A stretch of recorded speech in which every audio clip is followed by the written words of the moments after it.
পৃথিবী বিখ্যাত জেনারেল হযরত খালিদ বিন ওয়ালিদ রাদিয়াল্লাহু আনহু, তিনি এত বড় একজন জেনারেল ছিলেন। পৃথিবীতে উনি শত শত যুদ্ধে অংশগ্রহণ করেছেন। কোন যুদ্ধে তিনি একটা বারের জন্য হারেন নাই, কোন যুদ্ধে তিনি পরাজিত হন নাই, কোন যুদ্ধে তিনি শহীদ হন নাই। পৃথিবীর এত বড় জেনারেল কোন সেনাবাহিনীর মধ্যে নাই। রোম সাম্রাজ্য বলবেন তাদের মধ্যে এমন জেনারেল নাই।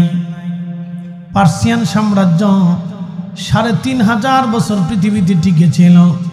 রোম সাম্রাজ্য 7 থেকে 8000 বছর। পৃথিবীতে ফ্রান্সিস সাম্রাজ্য, চেঙ্গিসের সাম্রাজ্য, চাইনিজ সাম্রাজ্য, হালাকুর সাম্রাজ্য, এরপর আপনি যদি দেখেন ফাতিমীয় সাম্রাজ্য, সেলজুক সাম্রাজ্য, উসমানীয় সাম্রাজ্য, মুঘল সাম্রাজ্য, এরপরে যদি আপনি দেখেন পৃথিবীতে বড় বড় সাম্রাজ্য চলে গেছে। কোন সাম্রাজ্যে খালিদ বিন ওয়ালিদের মতো জেনারেল কোন জন্ম দিতে পারে নাই। হযরত খালিদ বিন ওয়ালিদ জীবনে কোন যুদ্ধে কখনো তিনি হারেন নাই। একদিন এক যুদ্ধে তিনার মাথার হেলমেটটার ওজন ছিল প্রায় 27 কেজি। একসাথে বলবেন না মারহাবা। 27 কেজি ছিল শুধু হেলমেটের ওজনটা, শিকল সহ। তা আপনি বুঝেন তো কেমন বেড়া আছে যে 27 কেজি মাথায় নিয়ে যুদ্ধ করতো। তাও এক হাতে তলোয়ার চালাইতেন, ওনার তলোয়ার চালানোর সিস্টেম ছিল 2 হাত দিয়ে। পৃথিবীতে কোন বীর যোদ্ধা রোম সাম্রাজ্য আর পার্সিয়ান সাম্রাজ্য ওনার সামনে বেশি সময় টিকতে পারত না। তো ওনার মাথার উপর থেকে হেলমেট পড়ে গেল। তো উনি যুদ্ধ বাদ দিয়ে হেলমেট খুঁজতেছে। তো সেনা সদস্যরা খুব চিন্তায় পড়ে গেল যে উনি যুদ্ধ করা বাদ দিয়ে হেলমেট খুঁজে কেন। দীর্ঘ সময় পরে তিনি হেলমেট খুঁজে পেলেন। হেলমেট পাওয়ার পরে লোকেরা বলল, সেনাপ্রধান আপনি কেন হেলমেট তালাশ করলেন? কারণ বুঝলাম না। খালিদ বিন ওয়ালিদ বললেন, ও সেনাবাহিনীর সদস্যরা, আমার হেলমেটের মধ্যে কি আছে তোমরা কি দেখতে চাও? বলে হ্যাঁ। বলল, হেলমেটের উপর করে খুলে দেখানো হলো। হেলমেটের ভিতরে একটা চুল দেখা যায়। একটা চুল উনি হেলমেটের ভিতরে বেঁধে রেখেছেন। জিজ্ঞেস করলো, খালিদ হেলমেটের মধ্যে চুল কেন বাঁধা আছে? খালিদ বিন ওয়ালিদ বললেন, এ মুসলমান, তোমরা জানো না এই চুল আমার রাসূলের পবিত্র মাথা মোবারকের চুল।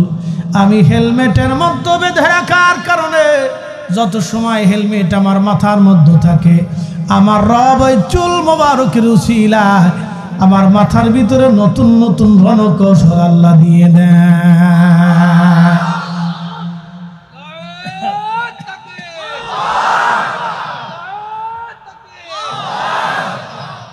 তেলের গাড়ি তেলে চলে,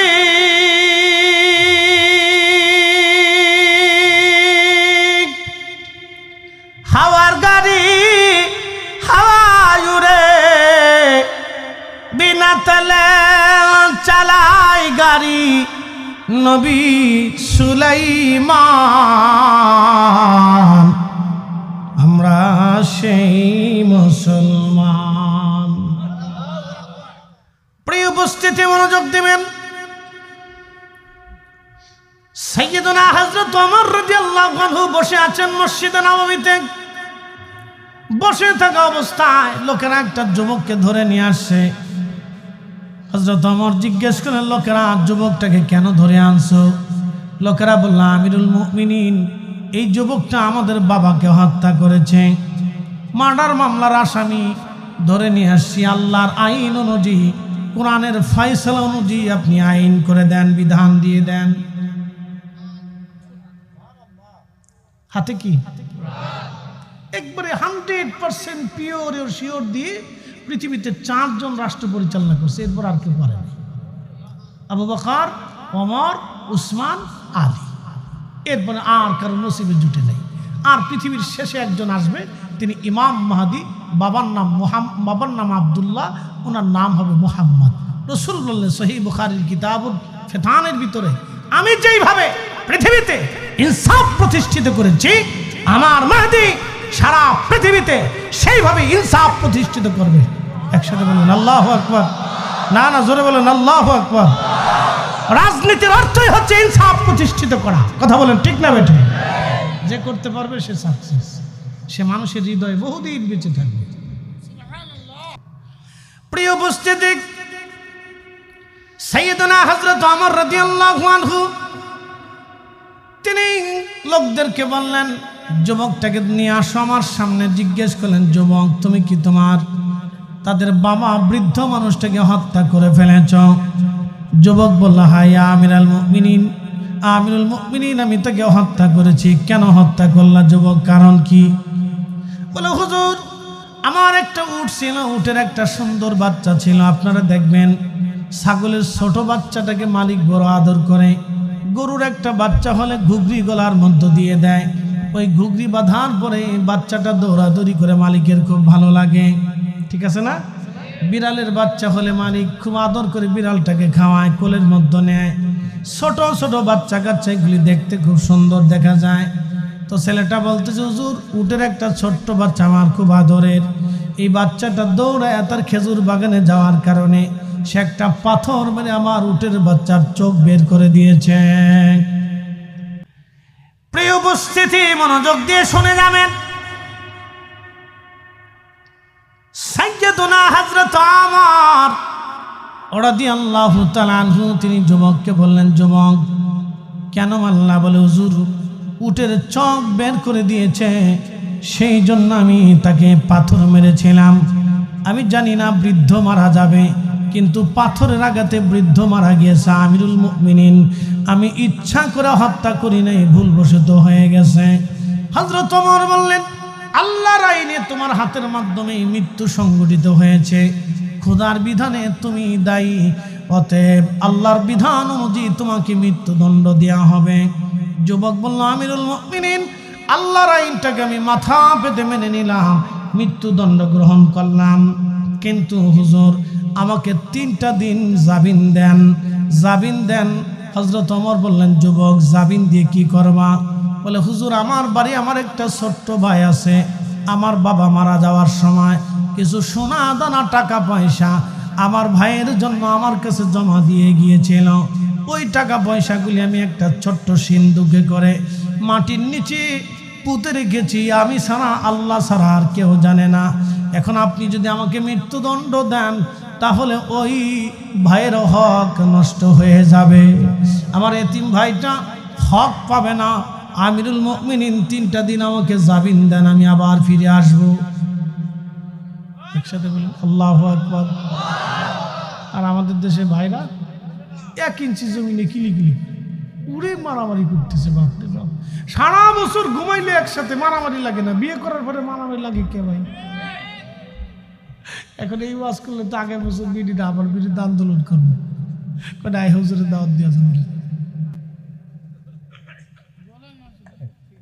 কি কথা করলে কে ভাই? ভাই সারা বছর মিল, তো বিয়ে হওয়ার পরে অমিল হইল কে? খালি চাবি মারে, মারাত্মক চাবি। বাপরে বাপ, কান কোন ভারী করে ফেলে, দেখবে শরীর উত্তপ্ত করে ফেলে, মাথাটা গরম করে ফেলা, হিট করে ফেলা। প্রিয় উপস্থিতি, দুঃখজনক কথা এগুলি। 3 ভাই বাবার সম্পদ পাবে, ওরা 3 জনে এক জায়গায় বসবে, কতটুকু কোন জায়গায় জায়গা আছে ভাগ্য করে নিজেরা বুঝে সুঝে নিয়ে যাবে। এর ভিতরে বেরিয়ে আঙ্গুল দেখা, তুমি কি বলদ নাকি? বলদের লোকে বিয়ে বুঝছি, বালা তো বিটা দেখছো না, তুই বড়টা দিয়ে দিল। কি কথা কর না কেন? দিছে না সেটাইয়া এই গেল সেটা পাম ফুটে, কথা তো ঠিক করছি। এই জন্য জমি জমা ভাগ বাটোয়ারার সময় নিজেরা ওই বউগার কাছে রাখবে না, এটা 100 মাইল দূরে হটাবেন, প্রয়োজনে বাপের বাদ দিয়ে দেবে, যাও। এই কথা কন না কেন?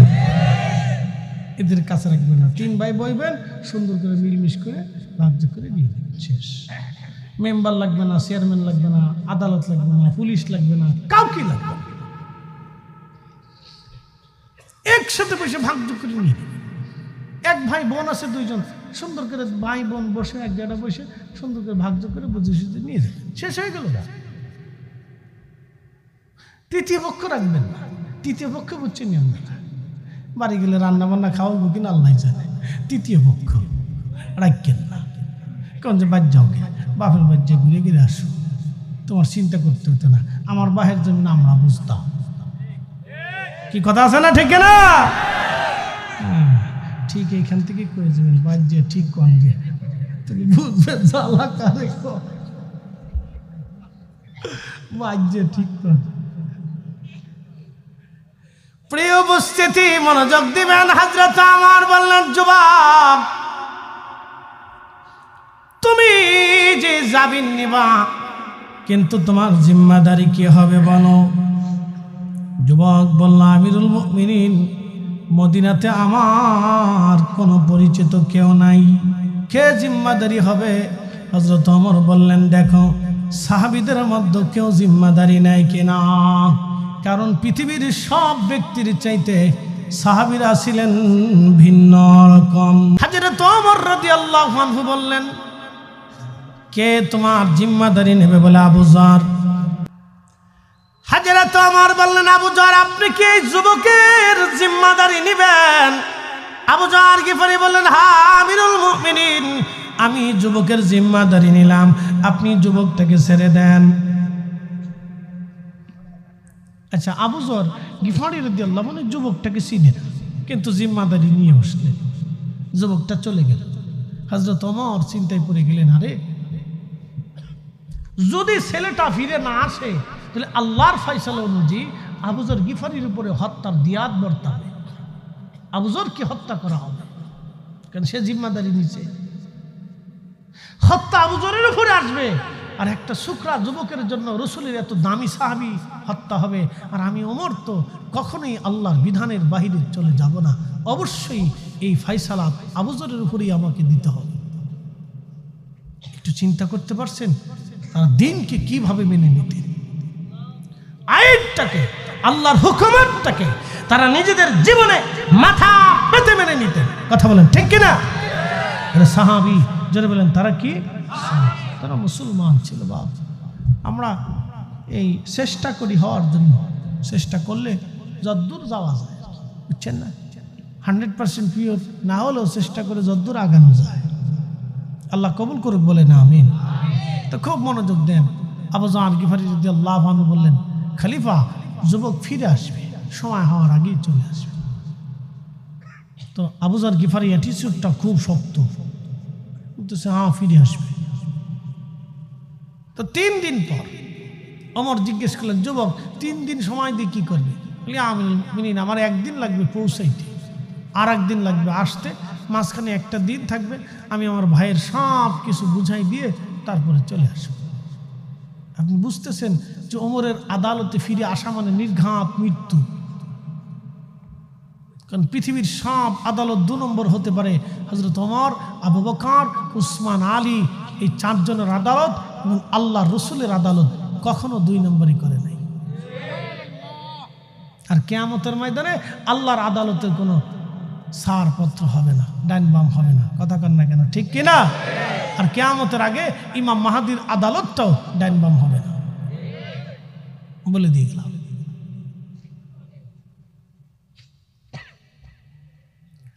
তো মনোযোগ দিবেন। হাজরাতে আবু যর গিফারি বলতেছে, আমিরুল মুমিনিন, যুবক আবার ফিরে আসবে আমার মন বলে। 3 দিন পরে আসরের নামাজ পড়ে হযরতে ওমর বসে গেলেন মসজিদে নববীর বারান্দায়। হযরত ওমর বসে আছেন, বিচার হবে আজ। বাদীরা দাঁড়ানো, জিম্মাদারি জাবিনদার আবু যর গিফারি দাঁড়ানো। সূর্য লালিমা হয়ে কুসুম আকৃতি হয়ে গেল, কিন্তু যুবক আসে না। সাহাবীরা কেঁদে ফেলে দিয়ে বললেন, হে বাদীরা, তোমরা ক্ষমা করে দাও, তোমরা ক্ষমা না করলে আজকে এই একটা শুকনা যুবকের জন্য নবীর একজন মহান সাহাবী আজ মারা যাবে। কারণ আমরা জানি পৃথিবী উল্টে গেল, হযরত ওমর আল্লাহর আইন থেকে বের হয়ে আসবে না। আহা, আপনি চিন্তা করতে পারছেন কিভাবে তারা আল্লাহকে ভয় পাইতেন। হযরত ওমর একদিন দাঁড়াইছে, খুতবা দিতেছে। তো শুনে নেন, খুতবা দেওয়ার সময় এক যুবক দাঁড়ায় বলল, আমিরুল মুমিনিন দাঁড়ান, খুতবা পরে দেন, আগে বলেন এই নতুন জুব্বা কই পাইছে। আপনি একটু চিন্তা করেন তো, সেদিনের ইসলাম, সেদিনের আইন কত চমৎকার ছিল। ইয়া আমিরুল মুমিনিন দাঁড়ান, খুতবা পরে দিবেন, নতুন জুব্বা কোথায় পাইলেন? আমরা জানি আপনার জন্য বাইতুল মাল থেকে একটা কাপড় বরাদ্দ হয়েছে, সেই কাপড়ে আপনার জুব্বা হওয়ার কথা না। এত বড় জুব্বা কই পাইলেন? বাকি কাপড় কোথার থেকে আসছে? এখানে আমাদের আজকে মাননীয় প্রধান অতিথি আছেন, যদি আমাদের দেশে সিস্টেম থাকতো যে প্রত্যেক মাসে বা 6 মাস অন্তর অন্তর প্রত্যেকটা সেকশন বাধ্যতামূলকভাবে নিরপেক্ষ ব্যক্তিদের কাছে তার কাজের হিসাবগুলি বুঝাই দিবে, তাহলে আমাদের দেশে অনেক দুর্নীতি কমে যেত। কথা কন না কেন, ঠিক কিনা? প্রত্যেক সেকশন থেকে তারা নিজ নিজ কাজের হিসাবগুলি পুঙ্খানুপুঙ্খরূপে নিরপেক্ষ তদন্ত কমিটির কাছে দিতে হবে। অথবা মসজিদে দাঁড়াইয়া প্রত্যেক শাসা জেলা থানার মসজিদে দাঁড়াইয়া জুমার দিনে 1000 মানুষের উপস্থিতিতে তারা হিসাব বুঝাই দিবে, তাহলে তো আর কোনো ঝাপটা থাকবে না, কোনো ঝামেলা নাই। যেটা হযরত ওমর করতেন। আল্লাহ, ওমর ছিলেন, আপনি চিন্তা করতে পারছেন খেলাফত কিভাবে চালাইছে। হিমসে চলে গেছে, হিমস আপনাদেরকে বুঝাই। বর্তমান সিরিয়ার রাজধানীর নাম দামেস্কের আগে আলেপ্পো, তার আগে হিমস। এই হিমসে হযরত ওমর চলে গেলেন। তো মসজিদে বসে আছেন, সবাইকে ডাক দিলেন জুমার দিনে। তো সবাই জুমার নামাজ আসছে। হযরত ওমর খুতবার আগে বললেন, মুসলমানরা, তোমরা বলো তোমাদের হিমসের যে গভর্নর সাইদ ইবনে আমের, তিনি রাসূলের সাহাবী, তার সম্পর্কে কি তোমাদের অভিযোগ আছে? সবার সামনে লোকেরা বলল, হা আমিরুল মুমিনিন, 3টা অভিযোগ আছে। বলে কি অভিযোগ? বলে 1 নাম্বার, সে সকালবেলা কাজে দেরিতে আসে, জবাব দিতে বলেন। দেরিতে আসে কেন? আমি 4-5 বছর আগে, বেশ অনেক করোনার আগে, তা আমি ওই ইন্ডিয়ান এক্সপোর্ট ইম্পোর্ট লাইসেন্স করতে গেছি, ব্যবসা করব। চিন্তা করলাম যে ওই আমাদের ফরিদপুরের এক অফিসে ঢুকছি, তো অনেকটা সিগনেচার লাগে, কি একটা কাগজ যেন আমার পাঠাইছে। তো সিগনেচার 7 দিন পর্যন্ত ঘুরছি, দেয় না। পরে হাতের অ্যাসিস্ট্যান্টে বললাম, কি ব্যাপার, তোমাকে স্যারে সিগনেচার দেয় না, মাল টুস দেওয়া লাগে।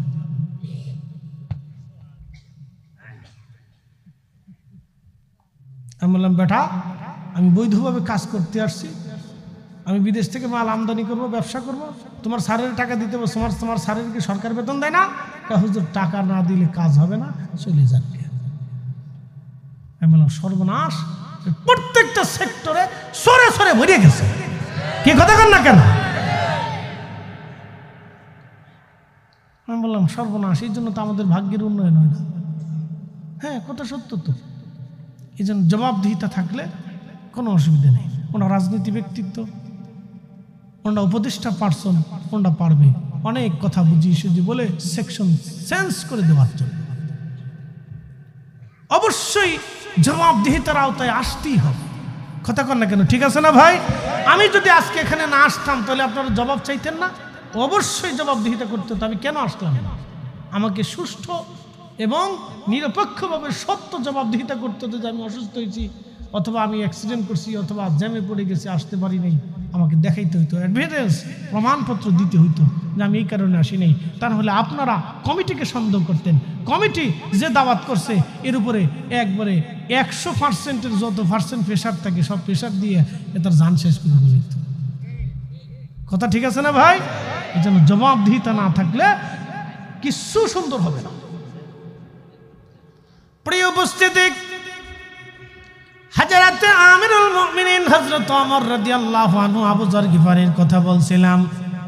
ওহো, হিমসে চলে গেলাম, হিমসের কথা বলে দিয়ে যাই। তিনি বললেন, হে লোকেরা, কি অভিযোগ? লোকেরা জবাব দিল, আমিরুল মুমিনিন, আমাদের গভর্নর দেরিতে কেন আসে? তখন সাইদ ইবনে আমের বললেন, ইয়া খলিফাতুল মুসলিমিন, বিষয় গোপন রাখতে চেয়েছিলাম, কিন্তু জনগণের চাপে বলতেই হবে। আমি বাইতুল মাল থেকে যে সামান্য বেতন পাই, এই বেতনে আমার সংসার মোটেও চলে না, আমি দারিদ্রতায় চলি, আমার কাজের কোনো লোক নাই, নিজে রান্না করি, নিজে খাই, নিজের কাপড় চোপড় নিজে দই। একসাথে বলবেন আল্লাহু আকবার। আর আমাদের সরকারি অফিসারের বউয়ের পাওয়ার সরকারি অফিসারের চাইতে পাওয়ার বেশি। বাপরে বাপ, কত বড় পাওয়ার না আছে, এখন আছে, যান কে অফিসে, আশারা করতে পারেন নাকি দেখেন কি, অন দুই চারটে আছে, ভাবতেছেন ফেতারটা চলে গেছে, না অনও আছে। খুব মনোযোগ দিবেন। এ হাজিরিন, হাজরাত আমার সাইদ ইবনে আমেরকে বলেন, আমের এ লোকেরা, তারপরে কি অভিযোগ? বলল, হুজুর সে সারা রাত্রিবেলা যদি তারে ডাকে সারা দেয় না, কারণটা কি? সাইদ ইবনে আমের বললেন, ইয়া আমিরাল মুমিনিন, আমি সারা দিন জনগণের কাজ করি, রাতটা আসলে আমি আমার মালিকের দরবারে সেজদায় পড়ে যাই, আমি আমার রবের কাজ করি। হুজুর সারা দিন জনগণের কাজ করি, রাত্রিবেলা আমি আমার অরিজিনাল মালিকের কাজ করি, সারা রাত্র আল্লাহর ইবাদতে কাটাই, এই জন্য জনগণের ডাকে সারা দেই না। হুজুর কারণ দিনের ভাগে কাজ করার আইন, রাতের ভাগে জনগণের কাজ করার আইন আমার উপরে নাই, এই জন্য রাত্রিবেলা আমি আল্লাহর ইবাদতে কাটাইয়ে দেই। একবার জোরে বলা যাবে কি মারহাবা? তেলের গাড়ি তেলে চলে, হাওয়ার গাড়ি হাওয়ায় উড়ে, বিনা তেলে চালাই গাড়ি নবী সুলাইমান। আমরা সেই মুসলমান। আল্লাহুম্মা সাল্লি, হ্যাঁ জবান খুলে মাশাআল্লাহ।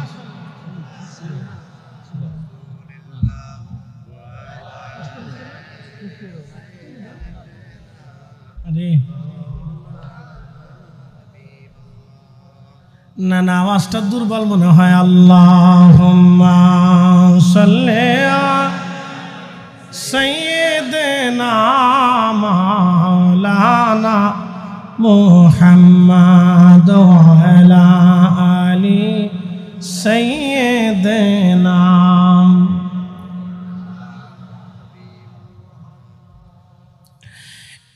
ঈশ্বর দিবাসী হযরত ওমর বললেন, হে হিমসের জনগণ, বলো আর কি কোনো অভিযোগ আসেনি? বলে, হ্যাঁ আমিরুল মুমিনিন, মাসে একটা দিন সে গভর্নর হাউজে আসে না, কারণ বলে দেন। সাইদ ইবনে আমের বলেন, হুজুর আমার একটা মাত্র জুব্বা ছাড়া আর কোনো জুব্বা নাই।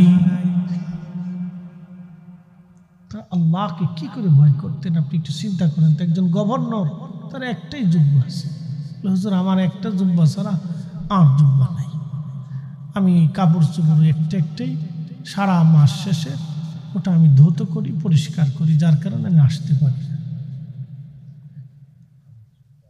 সাহাবী রাসূল হযরত ওমর কেঁদে ফেললেন, হে হিমসের জনগণ, আল্লাহর দরবারে শুকরিয়া, আমি একজন যোগ্য গভর্নরকে তোমাদের জন্য নিযুক্ত করতে পেরেছি। প্রিয় উপস্থিতি, মনোযোগ দিবেন। হযরত ওমর বললেন, বসে আছেন, কুসুম কুসুম আকৃতি হয়ে গেল। সাহাবীরা কাঁদে আর বলে, হে বাদীরা, তোমরা মামলা উঠাও, একটা ছেলের জন্য আজ নবীর একজন সাহাবী মারা যাবে। বাদীরা বলল, না, বাবার হত্যার ফয়সালা না নিয়ে আমরা যাব না। কিছু সময় পরে যুবকটা হাঁপাইতে হাঁপাইতে দৌড়ায় দৌড়ায় ওমরের কাঠগড়ায় মসজিদ নবীর বারান্দায় চলে আসলো। সালাম দিয়ে বলি, ইয়া আমিরাল মুমিনিন, বড্ড দেরি হয়ে গেছে, ক্ষমা করবেন, আমার অনেক দীর্ঘ পথের কারণে আমার ব্যস্ততায় দেরি হয়েছে। হুজুর আমি ফিরে আসছি, আল্লাহর বিধান মোতাবেক আপনি মৃত্যুদণ্ড দিতে পারেন। ওগো আবু যর গিফারি, সাহাবী রাসূল, 3টা দিন আপনাকে পেরেশানির মধ্যে রেখেছিলাম, আমি আমার ভাইয়ের হকগুলি মিটাইয়া ভাইয়ের সম্পদ বুঝাই দিয়ে আমি চলে আসছি, হুজুর ক্ষমা করে দেন। আপনি চিন্তা করতে পারেন একটা ভাই তার ভাইয়ের হক মিটানোর জন্য মৃত্যুর কাঠগড়া থেকে চলে যে আবার ফিরে চলে আসে। এরা কেমন মুসলমান? এরা মুসলমান। এই জন্য বলছিলাম যারা মরা মুরগি চালায় দেয়, খাসির গোশের বদলতে যে হোটেল আলা কুত্তার গোশত চালায় দেয়, মুসলমানের হিসাব আপনি পরে আসেন, সে মানুষ হয়েছে কিনা আগে সেটাই দেখেন। কথা ঠিক আছে না বাবাজি? মুসলমান তো অনেক ঊর্ধ্বের কথা। আসলামতু লিরাব্বিল আলামিন। মুসলিম তো তাকে বলে যে তার নিজের সব কিছুকে আল্লাহর জন্য সমর্পণ করে দেয়। সুবহানাল্লাহ। বাপরে, আমরা ফিরে যাব কার কাছে? আল্লাহর কাছে ফিরে চলে যাব, অবশ্যই আল্লাহর কাছে চলে যাব। হযরত ওমর চোখের পানি ছেড়ে দিয়ে কেঁদে ফেললেন। চিন্তা করলেন এত বড় ভালো একটা ছেলে, এমন একটা যুবক আজকে আমার বিচারের আওতায় আজকে মারা যাবে। উনি চোখের পানি ফেলে দিয়ে কাঁদতে লাগলেন। তখনই বাদী যারা ছিল তাদের অন্তরে আল্লাহ মায়া সৃষ্টি করে দিলেন। বাদীরা ডাকতে বলেন, আমিরুল মুমিনিন, আমাদের আর বোঝার বাকি নাই। যেই ছেলেটা তার ভাইয়ের হক মিটানোর জন্য ওমরের আদালত থেকে ফিরে যে আবার মৃত্যুর কাঠগড়ায় ফিরে আসে, আমরা বুঝছি এই যুবকটা আমাদের আব্বাজানকে ইচ্ছা করে মারে নাই, ভুলবশত হয়ে গেছে। হুজুর, বাবা হত্যার মামলা আমরা উড্ড করে নিলাম, এই যুবককে ক্ষমা করে দিলাম। ওমরের আদালত যেন তারে একেবারে বেকসুর খালাস দিয়ে দেয়। এজরে বলেন আল্লাহু আকবার। বলেন সত্যের জয় আছে না নাই? হকের জয় দুনিয়াতেও আছে, কবরেও আছে। কথা ঠিক আছে না? হকের জয় দুনিয়াতেও আছে, কবরেও আছে, হাসরে আছে, ফুলসিরাতে আছে। হকের জয় আছে। আলহামদুলিল্লাহ, আল্লাহ আমাদেরকে হকের উপরে চলার তৌফিক দিক বলে না আমিন। কে ভাই আবার ফিরে যাবে একদিন কবরে। জীবন চলে যাচ্ছে, 60 বছরের 20 বছর শুধু ঘুমে যায়, বাকি 20 বছর হেলায় হেলায় যায়, বাকি 20 বছর কাজে কর্মে, দুনিয়ার চাপে, সংসার ঝামেলা, স্ত্রী সন্তান সন্ততি, বন্ধু বান্ধব, কত ঝামেলায় চলে যাচ্ছে। সামান্য সময় আমরা আল্লাহর ইবাদত করি। আপনি একটু হিসাব করে দেখেন, আজকে রাত্রে বসে চিন্তা করবেন যে আমি আজকে সারাদিন কতটুকুন করছি, তাহলে বুঝবেন যে না, আমি কিচ্ছু করতে পারিনি। আহা, সামান্য, কলিল, সামান্য। এতটুকু দিয়ে আমরা কি আশা করতে পারি? আমাদের তো কোনো আশাই নেই। চিন্তা করলে আপনি বুঝবেন যে আমাদের জীবনটা হেলায় হেলায় হেলায় হেলায় কিভাবে চলে যাচ্ছে। জিন্দেগি তো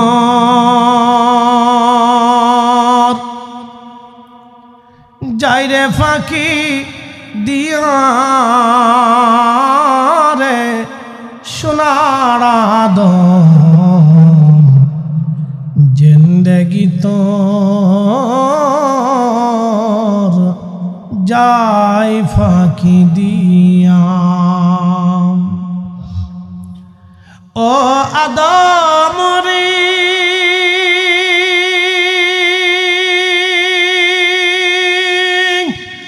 পাকে ধরিয়া গেছে দাড়ি, দন্ত আছে গোটা চারি,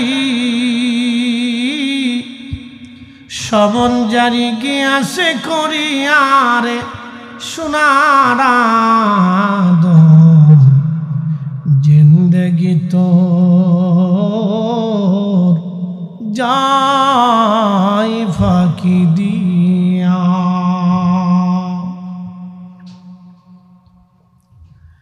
এ বন্ধু, কত মানুষ কবরে চলে গেল, আর কোনদিন তারা ফিরে আসে নাই। এই তো কবর। আহা, আল্লাহ কোরআনে বলে দিলেন, হুজুর আপনি উম্মতকে বলেন, কুল ইন্নাল মাউতাল্লাযী তাফিরুনা মিনহু ফাইন্নাহু মুলাকীকুম। হুজুর উম্মতকে বলুন, মৃত্যু থেকে তারা পালায়, মরণ থেকে তারা পালাইতে পারবে না হাবিব। উম্মতকে জানায় দেন এই মৃত্যু তার সাথে মোলাকাত করবে। ও মুসলমান, মাহফিল থেকে পালিয়ে গেলেন কিন্তু মৃত্যু থেকে পালাতে পারবেন না। মসজিদ থেকে পালিয়ে গেলেন, মৃত্যু থেকে পালাতে পারবেন না। আজকের জালসা থেকে লুকাইলেন, মরণ থেকে লুকাইতে পারবেন না। আজকে শীত থেকে পালাবেন, মৃত্যু থেকে পালাতে পারবেন না। মরণ আপনাকে অবশ্যই ডেকে নিয়ে যাবে। বাদশাহ ক্যা ফকির হো সবকো এক হি ঠিকানা।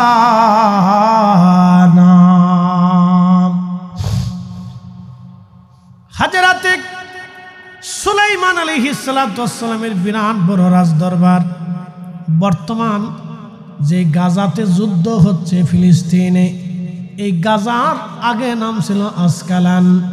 এই আসকালান অঞ্চলে ছিল সুলাইমানের রাজধানী। বিরাট বড় প্রাসাদ ছিল তিনার। এক পাশে 350 মন্ত্রী ছিল, আর এক পাশে 350 জিন মন্ত্রী ছিল। এইভাবে পৃথিবীতে দুইটা জাতিকে তিনি একসাথে শাসন করতেন।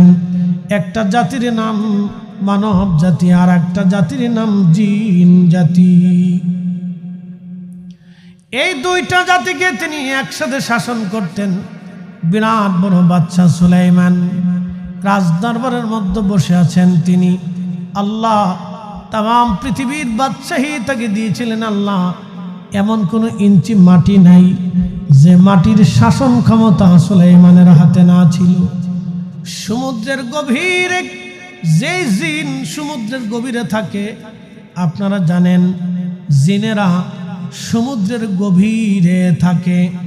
ইন্দোনেশিয়াতে ওই অঞ্চলে ইন্দো প্যাসিফিক অঞ্চল, সমুদ্র দ্বীপ অঞ্চলগুলিতে ইসলামের আলো কিভাবে পৌঁছাইল, একটা ঘটনা আমি শুনেছিলাম, কারেন্ট ওয়ার্ল্ডের মধ্যে পড়েছিলাম। ওই দ্বীপ অঞ্চলগুলিতে প্রত্যেক বছরে ইন্দোনেশিয়াতে একটা সমুদ্র থেকে, বালি দ্বীপের সমুদ্র থেকে একটা বড় জিন দানব উঠে আসতো। ইন্দোনেশিয়ানরা প্রত্যেক বছরে সমুদ্রের কিনারে একটা কুমারী মেয়েকে রেখে আসতো। ওই কুমারী মেয়েটাকে আনার পরে, রেখে চলে আসার পরে ওই জিন এসে কুমারী মেয়ের শরীর ফেরে রক্ত পান করে আবার চলে যাইতো। প্রত্যেক বছর একটা কুমারী নারীকে দিতে হতো, নতুবা ওই জিন এসে দানব এসে সারা এলাকায় খুন খারাপি করতো, নানান কষ্ট দিত। বন্ধু, এক আরব বণিক ওই দেশে ব্যবসা করার জন্য গিয়েছেন জাহাজ ভরে মাল নিয়ে। তখন তিনি লক্ষ্য করলেন দেশের মানুষের মন খারাপ। সবাইকে জিজ্ঞেস করলেন, তোমাদের মন কেন খারাপ লাগে, কারণ কি? তোমরা কথাবার্তা বলো না, মন বেজার করে আসো। বলে, শোনো আরব্য বণিক, আমাদের দেশে প্রত্যেক বছর একটা বিপদ আসে। বলে, কি বিপদ? সমুদ্র থেকে একটা দানব জিন উঠে আসে, আর প্রত্যেক বছর সুন্দরী কুমারী একটা মেয়েকে সমুদ্রের পাড়ে ঘর বানায় রেখে চলে আসতে হয়। ওইখানে এসে মেয়েটাকে ফেরে, তার রক্তগুলি পান করে জিন আবার চলে যায়। কিন্তু প্রত্যেক বছর অনুযায়ী এইভাবে বছরের পর বছর বহু নারীর জীবন চলে গেল। এই বছরে লটারি করে রাজার কুমারী মেয়েটার ভাগ্যে পড়েছে। রাজ দরবারে খুব কঠিন কষ্টের মধ্যে সবাই আছে। আমরা সারা দেশের মানুষ চিন্তায় পড়ে আসি, খুব মনের বড় দুঃখ নিয়ে আসি। কি করতে পারি বলো? আরব বণিক বলল, তাহলে তুমি সেই ধর্ম আপনারা মানবেন কিনা? রাজা বলল, হ্যাঁ, আমার কলিজার টুকরা মেয়েটা বেঁচে যাবে। আমার দেশের মানুষ যদি বেঁচে যায়, তাহলে আমি রাজা বললাম সব রাজ্যের লোকজন নিয়ে আমরা একসাথে তোমার ধর্মে দীক্ষা নিব। না না, হয় না, জোরে বলেন, জোরে। ইসলাম কিভাবে আসছে ভালো করে দেখেন, হ্যাঁ, বুঝে যান। আজকে কোরআনের জিনিস বুঝেই দিচ্ছি, কেন কোরআন ঘরে তেলাওয়াত হবে আজকে বুঝেই দিয়ে যাচ্ছি। বেদাতের ফতোয়া মানবেন না, এটা তেলাওয়াত করতে হবে, খতম দিবেন বাড়িতে, কোনো অসুবিধা নেই, বলতেছি। তো এই রাজা বললেন, হ্যাঁ তুমি পারবে যুবক? বলে, হ্যাঁ আমি পারবো। বলে আপনার মেয়েটাকে পাঠাবেন না, আপনার মেয়েটাকে রাখবেন, আপনার মেয়ের স্থানে আমি নিজে উপস্থিত থাকব। একসাথে বলেন আল্লাহু আকবার। তো রাজা বলল ঠিক আছে, দিন তারিখ নির্দিষ্ট যেই তারিখে আসে ওই তারিখে মুসলিম বণিক নিজে ঘরের মধ্যে যে বসে রইলেন। তো লক্ষ্য করলেন যে সমুদ্র থেকে গর্জন তর্জন দিয়ে দানব উঠে আসতেছে, জিন। তো তখনই ঠিক সে থলের ভিতর থেকে কোরআন শরীফ বের করলেন। একসাথে বলেন, একসাথে একসাথে জোরে জোরে জোরে। এটা কার কালাম? একসাথে বলেন কার কালাম? কার কালাম? আল্লাহ। বণিক তখন কোরআন শরীফ থেকে কোরআন খুলে সূরা ইয়াসিন তেলাওয়াত শুরু করলেন। ইয়াসিন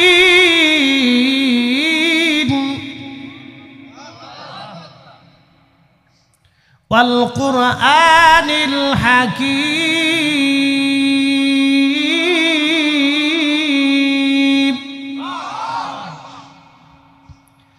ইন্নাকা লামিনাল মুরসালিন।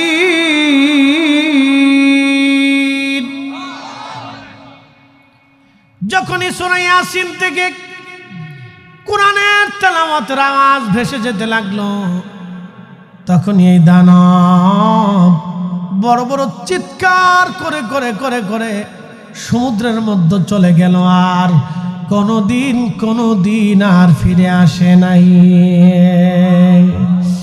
সকালবেলা সবাই দৌড়ে যায় দেখে, তখন এই যুবক আরব্য বণিক কোরআন পড়তেছে। লোকেরা বলল কি ব্যাপার? বলে হা, এই কোরআনের আওয়াজে এই জিন শয়তান পালিয়ে চলে গেছে, আর কোনোদিন তোমাদের অঞ্চলে শয়তান আর আসবে না, কারণ শয়তান জেনে ফেলেছে এই অঞ্চলে কোরআনের আওয়াজ এসে গেছে। একসাথে বলেন আল্লাহু আকবার। হ্যাঁ হ্যাঁ বুঝছি না, ওই যে বুঝছেন না, ওই যে লাস্টে না দিলি তো ছাড়তাম না। কেউ উঠবেন না, কিন্তু উঠলে মামলা করবেন, 136 ধারায় মামলা। উঠবেন না, লাড়াচাড়া দিয়ে না। কিসের আওয়াজ? জোরে বলে। বাচ্চা সবাই চলে আসলো, জড়িয়ে ধরে কান্না করতে লাগলো। বলে হে বাচ্চা, এবার ওয়াদা পালন করো, আমি যেই কোরআনের পথের পথিক, যে রব এক আল্লাহতে বিশ্বাসী, তোমরা বিশ্বাস করো, তোমরা সব আচ্ছা সহ সারা প্রজারা একসাথে হাজার হাজার লক্ষ লক্ষ মানুষ কালেমা পড়ে মুসলমান হয়ে। এই জন্য সারা পৃথিবীর বেশি মুসলমান ইন্দোনেশিয়াতে। একসাথে বলবেন আল্লাহু আকবার। ইন্দোনেশিয়াতে বেশি মুসলমান। তাহলে কোরআনের আওয়াজ ঘরে হবে? আসতে বলেন কেন? হবে নি? বাড়িতে হবে নি? অবশ্যই হবে। কোরআনের আওয়াজ মুসলমানের ঘরে হবে না তো কার ঘরে হবে? কথা ঠিক আছে না ভাই? কোথায় হবে বলেন তো? এটা তো পড়তেই হবে। আল্লাহু আকবার। এটা কি সুন্দর কালাম। আপনি যত তেলাওয়াত করবেন আপনার ঘর থেকে ফিতনা তত দূর, বিপদ আপদ মুসিবত থেকে আপনাকে আল্লাহ হেফাজত করবে। আল্লাহর কালাম, আল্লাহর কালাম, আল্লাহর শব্দ। সাথে আরেকটা পড়বেন, আল্লাহুম্মা সাল্লি আলা সাইয়্যিদিনা মাওলানা মুহাম্মদ, রাসূলের দরুদ। হুজুর কারণ কি? এই কোরআন আল্লাহ বলেন ইন্নাল্লাহা ওয়া মালাইকাতাহু ইউসাল্লুনা আলান নবী।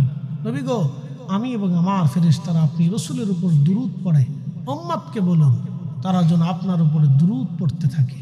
একসাথে বলবেন আল্লাহু আকবার। মিশকাতের বাবুল কারামাতের ভিতরে আসছে, শুনে যাবেন হাদিস। মিশকাতের বাবুল কারামাতের ভিতরে হাদিস আসছে, আম্মা জান আয়েশা বলেন প্রত্যেক সুবহে সাদিক সূর্য উদিত হওয়ার সময় 70,000 ফেরেশতা আসমান থেকে নাজিল হয়ে আল্লাহ রসুলের রওজা শরীফকে ঘিরে ধরে নুরানি পাখা বিস্তার করে তারা দাঁড়ায় যায়। 70,000। একসাথে বলেন কত হাজার? 70,000 ফেরেশতা দাঁড়ায় রসুল করিমের শানে দুরুদ ও সালাম পড়তে থাকে। একসাথে বলে না না, জোরে জোরে জোরে। 70,000 ফেরেশতা নবীজির রওজার চারপাশে ঘিরে ধরে দুরূদ পড়তে থাকে। 1 সেকেন্ডের জন্য বন্ধ হয় না। 1 সেকেন্ডের জন্য কিয়ামত পর্যন্ত বন্ধ হবে না। তবে এই তেলাওয়াতটা আপনাদের ঘরে হবে। আশহাদু আল্লাহ ইলাহা ইল্লাল্লাহ, আশহাদু আন্না মুহাম্মাদার রাসূলুল্লাহ। আমরা লিখছি না আল্লাহ দিছে? প্রত্যেক আজানে যদি মুহাম্মদ রাসূলুল্লাহ বাদ দেন আজান হবে? হবে? একামত হবে? আজানে একামতে আল্লাহ জোড়া করে দিছে, হাবিব আমি যেখানে থাকবো ওখানে আপনার নাম থাকবে। বুঝতে পারছেন? যে কোরআন খতম দিবেন, মিলাদ শরীফ পড়বেন, দোয়া করাবেন, দরুদ শরীফ পড়ে দোয়া করাবেন, কোনো নিষেধ নেই, পড়বেন। বরকত যদি চান তো পড়বেন, আর যদি না বরকত লাগতো না তাহলে অসুবিধা নেই, না বললে চলবে। বন্ধু মনোযোগ দিবেন। ইন্দোনেশিয়ার ভিতরে কোরআনের আওয়াজ ছড়িয়ে গেল, লক্ষ লক্ষ মুসলমান হয়ে গেল। কোরআন শরীফের মহিমা এটা, আল্লাহর পবিত্র কালামের এতই বরকত, এটা যেখানে উচ্চারিত হয়েছে সেখানেই প্রচুর মানুষের দিল নরম হয়ে গেছে। কথা বলেন ঠিক কিনা? এই জন্য আপনি যদি দেখেন হারামাইন শরীফাইনে কোরআনের তেলাওয়াত যখন বেশি আসে, ইমামরা যখন তেলাওয়াত শুরু করে দেয়, হাজার হাজার হাজিরা চোখের পানি ফেলে ফেলে কান্না করতে থাকে। যারা কোরআনের অর্থগুলি বুঝে তাদের চোখ বেয়ে বেয়ে পানি আসে। হারাম শরীফে কোরআনের আওয়াজ যখন আসে তখন হাজিরা নামাজিরা স্তব্ধ হয়ে দাঁড়ায় দাঁড়ায় তেলাওয়াত শুনতে থাকে। কোরআনের মহিমা এতই চমৎকার, আল্লাহর পবিত্র জবানের কালাম এত সুন্দর। আহা, আম্মা জান আয়েশা বলতেছেন রওজা শরীফে 70,000 ফেরেশতা আসমানে চলে যায়, আবার সূর্য ডুবার সময় 70,000 নাজিল হয়। এইভাবে প্রত্যেক দিন 1,40,000 ফেরেশতা আমার রসুলের শানে দুরুদ ও সালাম পড়তে থাকে, একটা সেকেন্ডের জন্য বন্ধ করে না। একবার জোরে বলা যাবে কি মারহাবা? আমি যদি আরব হতাম, মদিনারি পথ, সেই পথ দিয়ে হেঁটে যাইতেন নূর নবী হাজারাত, নূর নবী হাজারাত। 2 কেজি ধান চিটিলে 25 মণ ধান কে দেয়? একটা আম গাছ থেকে 20 বছর আম কে দেয়? লিচু কে দেয়? একটা মাছের ডিম থেকে হাজার হাজার মাছ কে দেয়? না আপনারা এই পদ্মাতে মাঝে মধ্যে খাবার টাবার দিয়ে আসেন, পদ্মা নদীতে এত মাছ এত ইলিশ মেরে মেরে খাইলেন, জীবনে আল্লাহরে কোনো দিন ট্যাক্স দিলেন না, বিলও দিলেন না। এই বিলের মাছ এত বছর খাইলেন, আল্লাহ ট্যাক্সও নিল না, বিলও নিল না, কিছু নিল না, খাবার আপনি দিলেন না, বাংলাদেশ সরকারও দেয় না, কেউ দেয় না। আল্লাহ এত মাছের এত খাবার, একই পানির ভিতরে হরেক রকমের মাছের হরেক রকম স্বাদ আল্লাহ দিয়ে দিলেন, হরেক রকম চেহারা আল্লাহ দিয়ে দিলেন। এই আল্লাহ যদি এত কিছু দিতে পারে, তাহলে 1 টাকা আল্লাহর পথে দান করলে 70 গুণ আল্লাহ বাড়াইতে পারে না? কথা কেন কেন বিশ্বাস আসেনি? যদি একিন 100% থাকে, যাহা রাব্বে কারিমরে আমি 1 টাকা দিছি, আল্লাহ 70 আমাকে দেবে। কি কথা কন না কেন? বিশ্বাস আছে না? যদি বিশ্বাস থাকে তো দিবেন, কোনো টেনশন নেই।